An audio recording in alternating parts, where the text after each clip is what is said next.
tayari wanatarajiwa kupamba maonyesho ya kilimo ya mwaka huu.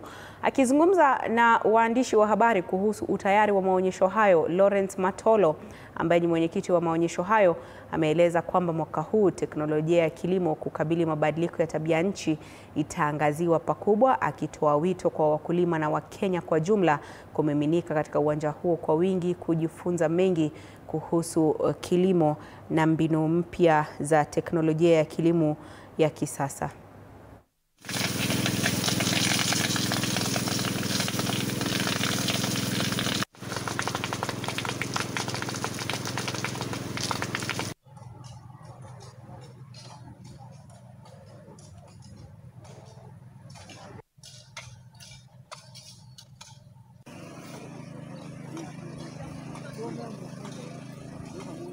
Hapa katika Machakos Showground kuanzia Januari tumekuwa tukitayarisha kwa maonyesho ya kilimo ambayo ni ya Southeastern Branch ya Agricultural Society of Kenya, na mpaka hapo tumepiga hatua na tuko tayari kwa maonyesho kufikia wiki ijayo kuanzia tarehe 4 mpaka tarehe 8.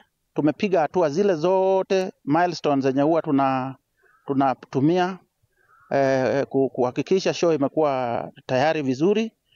Sasa step ile tuko saa hii ni watu kuchukua vibanda na kuanza kujenga vibanda vyao, na tuko na furaha kutangaza ya kwamba tulikuwa tumetarajia tupate exhibitors ama wenye vibanda kama 150, na tunapoongea tayari tumefika 100, na naona tukielekea kufika hapo. Hata kama tufiki hapo tutafika 120 ama 130.